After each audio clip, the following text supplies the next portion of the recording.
Wendy Brockman. Thanks for joining us for Denver Decides. Denver Decides is a community partnership dedicated to transparent and accessible elections. The partnership includes Interneighborhood Cooperation, the League of Women Voters of Denver, Historic Denver, and is presented by Denver 8 TV. Today, we are presenting a runoff candidate forum for the office of Denver City Council member representing District Number 9. District 9 is located in central North Denver. Going into the May 7th election, 4 candidates were on the ballot vying to represent District 9 in Denver City Council, but none of the 4 were able to garner a clear majority of the votes cast, so a runoff election will be held on Tuesday, June 4th. The top 2 vote getters will face off one more time, and we have them here with us this evening. Please welcome Candy Sitabaca and Albus Brooks. Thank you. This is the plan. We will begin with 1-minute opening statements from each candidate, and we're going to go in the order that their names appear on the ballot. So we begin with an opening statement from Candy Sitabaca. Good evening, everybody. Thank you for having me again. My name is Candy Sitabaca. I'm a 5th-generation native of District 9. I'm a social worker, a community organizer, and a policy expert. I've devoted my life and career to lifting up the voices of the marginalized. I've spent almost 2 decades of my career working in and with government to make sure that we're finding just solutions through policy for our communities. I am running this race because I believe that Denver is at a critical point, and we need to turn our city in a direction that is growing more responsibly with people-centered solutions, and most importantly, we need to be building a government that is accountable to us that we can trust. Now an opening statement from Albert Brooks. Thank you, everybody, for being here. My name is Albus Brooks, and I have been representing and living in this community for over 20 years. And I've been a community leader, a nonprofit leader, an elected official. And it's been a privilege to serve in those capacities. But I've been honored to be a father and a husband to my kids and my family. And it's through them that I have a vision for this city, to create a truly inclusive Denver. And we're going to do that by 3 ways: focusing on housing for all, making sure that we have accessible and free transit, and then making sure that we are investing in our youngest individuals in this city, because they're the future of this city. I want to be your continued councilman in this district, and I am the one who's putting their vision into implementation and making it a reality in this city. All right, guys, now it's the first round of our submitted questions. These have been submitted ahead of time. Each candidate will have 1 minute to answer, and we are going to reverse the order from the opening statements. So we're going to begin with Albus. Oh. Go read the question. Yeah. Do you want to hear the question before you answer? That'd be good. That'd be good. Zip code 80216, just northeast of downtown Denver, has been identified as the most polluted zip code in the country. What steps would you take immediately to clean up toxic soils, contaminated water, polluted air, and impaired climate in this part of the city? Thank you for the question. And I just want to say, with the policy that's been set up in this city for over 100 years, it's been overlooked in Globeville area, Swansea, and that's why they have a polluted zip code. Denverite put together an article debunking that it is the most polluted zip code in the country. You guys should read that. But I would say this: I would begin and make sure that we're working with CDPHE, DDPHE, in our city, because we are already starting to see a reduction in particles in the city. And that is good, from 20 to 90%. We need to continue working on those items to make sure that our air pollution is going down. We have seen a brown cloud, but that is our short-term issues, and we're looking at more of a regional issue that's going on here. So we need to continue working there and making sure that we have collaboration from our other regional partners as well. All right, thank you. Candy, you have 1 minute to answer the same question. So I actually live in 80216, and the pollution in our zip code is really what catalyzed my race. My family was also the first family to file the class action lawsuit against ASARCO, and so I take environmental racism seriously.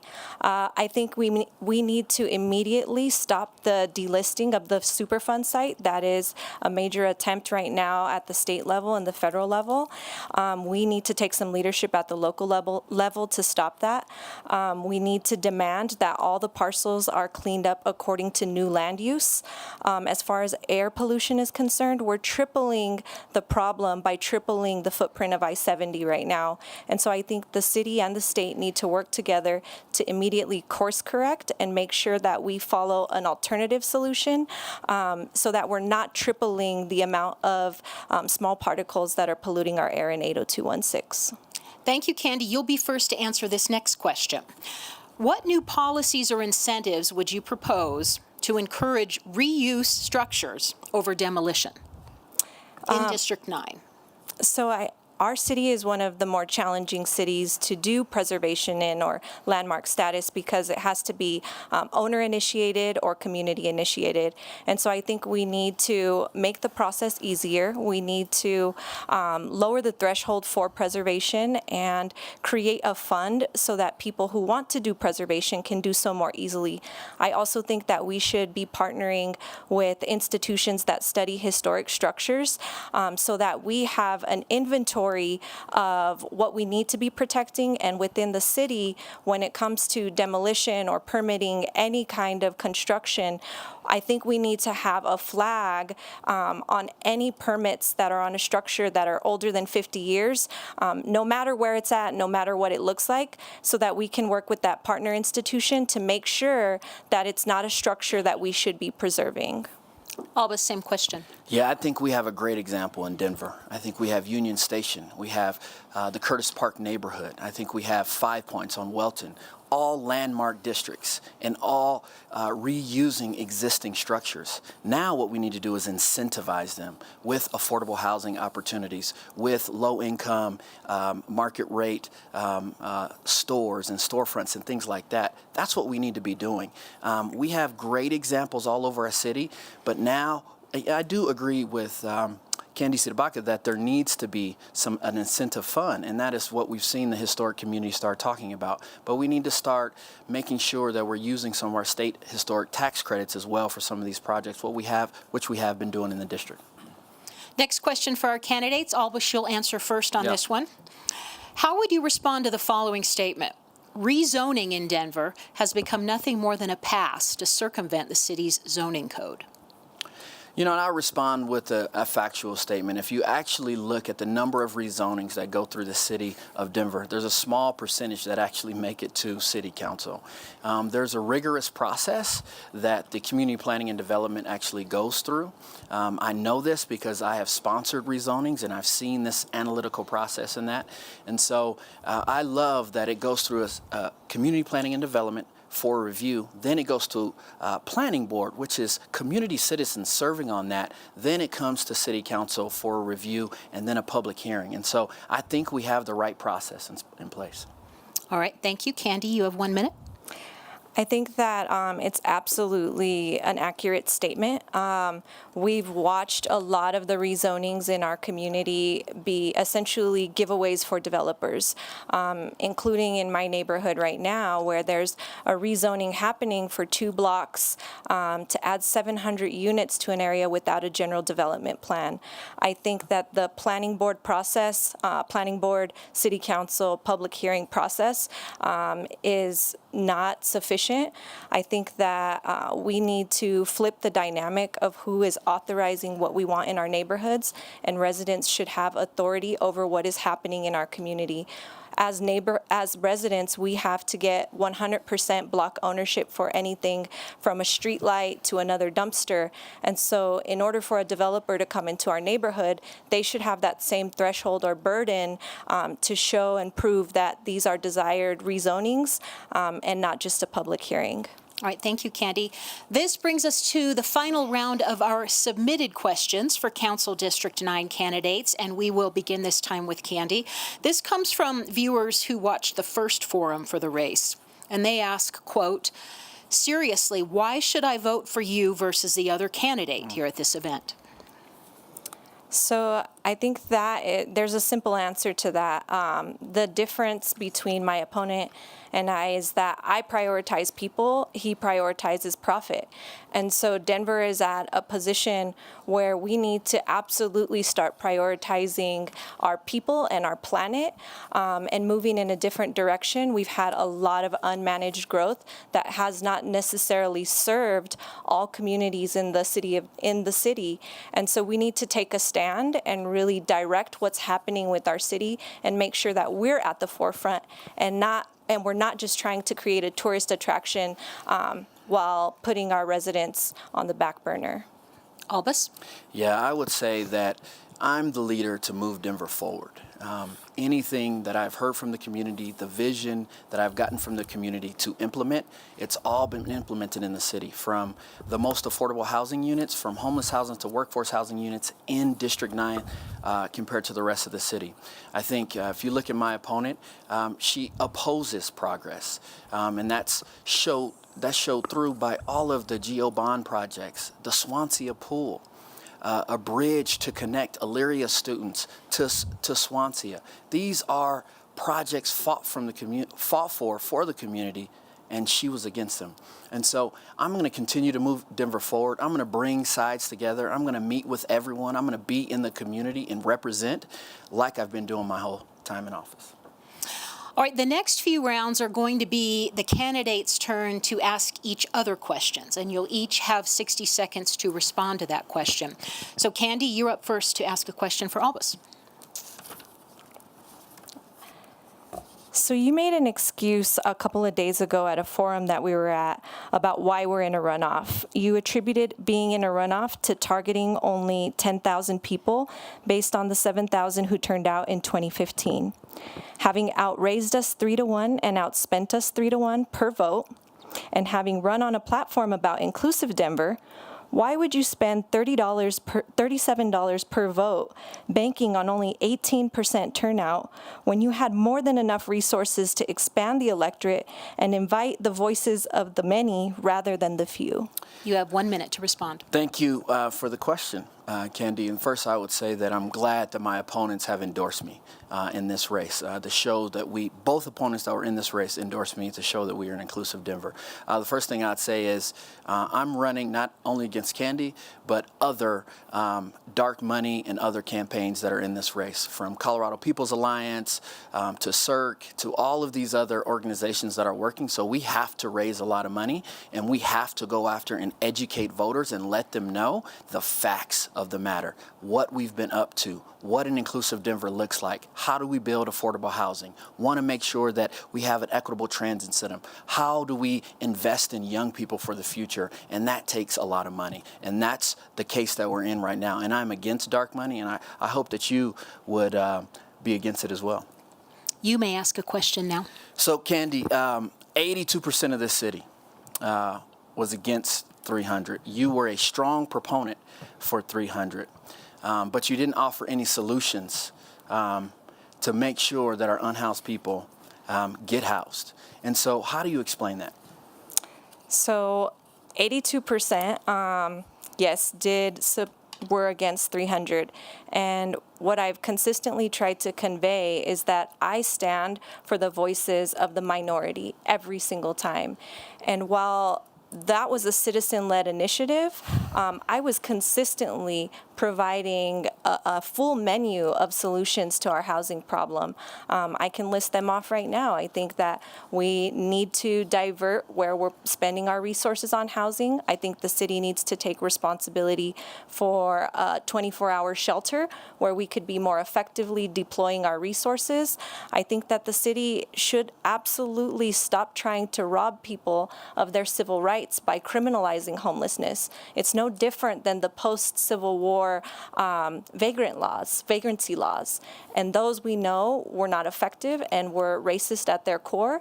And so we absolutely need to do better. And I've proposed many solutions to dealing with the crisis. I'm going to have to stop you there for time, Candy.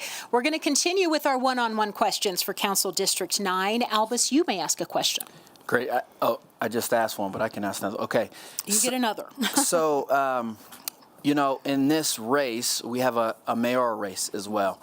And I think it's important that City Council works with the mayor's office, that it's the executive branch, it's how we get things done in collaboration, whether we agree or disagree. You have on Facebook sort of endorsed Jamie Gillis because your time with Lisa Calderon, but then we hear that you're not. Where are you with Jamie Gillis? Are you endorsing her? Are you endorsing the mayor? How are you doing this? I don't endorse either one of the candidates for mayor at this point. I'm deeply concerned with the situation that we're in as a city, and that those are the two candidates that we have to choose from. I think both of them have contributed greatly to the harm that has been done in our city. And I am personally very disturbed that those are our options, and I have not publicly endorsed anybody. I did support Lisa. I supported Lisa first, Penfield second, and Kaylin third, and those were the options that I publicly endorsed.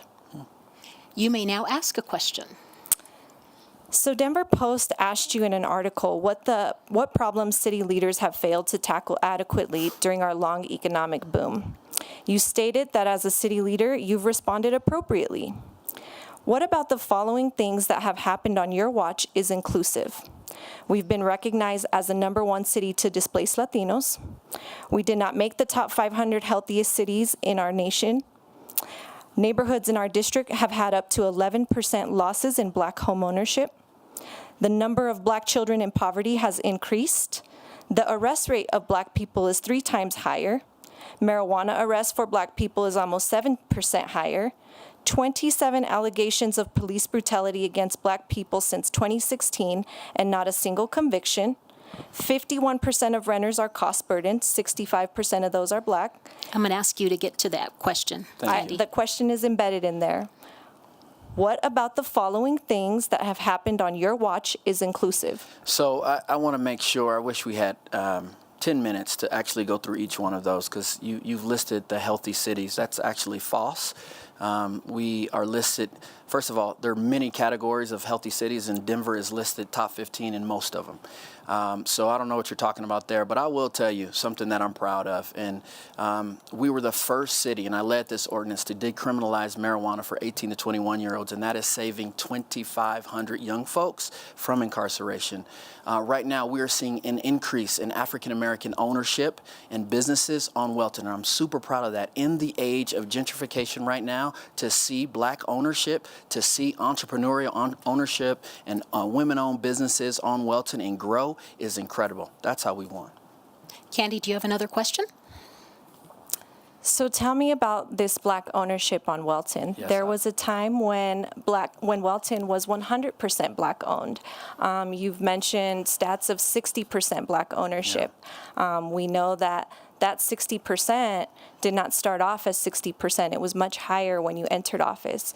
Can you explain to me the discrepancy in your claims? Actually, it was much lower because when I entered office, we saw a vacancy on Welton. Matter of fact, when I was knocking doors in 2011, everybody said, you better have something, get something going on Welton. And so we saw it was around 50%. And so we have seen an increase. It's incredible, the ecosystem of entrepreneurship that is being created right now. And I really invite folks to come, walk with me on Welton, see some of the folks who grew up in the neighborhood like Norman Harris, like Haroon Cowens, like some of those individuals who are now a part of the economic success of that area. Always your turn for a question. Yes. So, Candy, one of the things I can't understand about you're passionate about the community. One of the biggest projects in the community is a 250-acre development. It's called National Western Center. It was supported in 2015 by every precinct in the city. We have an advisory board that's supported by the community. You were a part of that advisory board, but because you didn't get your way, you walked out. Those community meetings are still holding place. Folks are showing up, making sure that their voice is heard, but you're not at the table. And it's your community. Why? So when I joined that Citizen Advisory Council, we as community were led to believe that the community would have decision-making authority on that council.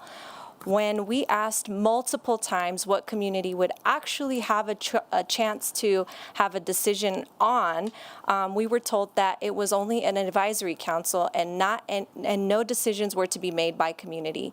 The one time we pulled a vote was when City Council was approving the authority, the framework for the authority, which decided how many representatives from each equity partner would be on that authority that's supposed to be for 99 years. There were multiple representatives from the City of Denver, 2 representatives from the other equity partners, and they wanted 1 representative from community for 3 distinct neighborhoods. We pushed back, pulled a vote, and we were denied the opportunity to have a vote about our representation on that authority. I'm going to stop you there for time. That's why. Actually, 2 representatives. Albus, you have an opportunity for another question for Candy. Oh, okay. So, Candy, we live in a food desert. There is an opportunity for us to have a grocery store in the community, add affordable housing. It is an incredible development and supported by many folks in the community. Matter of fact, I went door to door. You opposed it. You came to a community event and opposed that opportunity. Instead of working with me or working with the folks there and say, how can we make this better for the things you didn't like, you opposed it. Why? Again, opposed a decision that was made without community. When you were having those meetings, you were coming to us as a lobbyist for the developer who was trying to get that rezoning. Andy Feinstein has been linked to you in many instances and has in other instances got favorable rezoning that made his land more profitable and then flips the property after. What I feared with your grocery store proposal, because we did not have a commitment for community that there absolutely would be a grocer there and a grocer wasn't identified, what I feared was that the same exact thing would happen. Your friend and developers would get the favorable rezoning and then the deal would magically fall through and it would get flipped just like the hub up the street. This is our final question of the night, and Albus, you get to ask it for, oh, nope, Candy's question. You get to, this is our final question from Candy. So this morning it was brought to my attention through social media that there was a very disturbing flyer left in the community of Clayton, a community that recently experienced some racist harm that happened. You posted this flyer that implicated both of our campaigns in some racist imagery and rhetoric.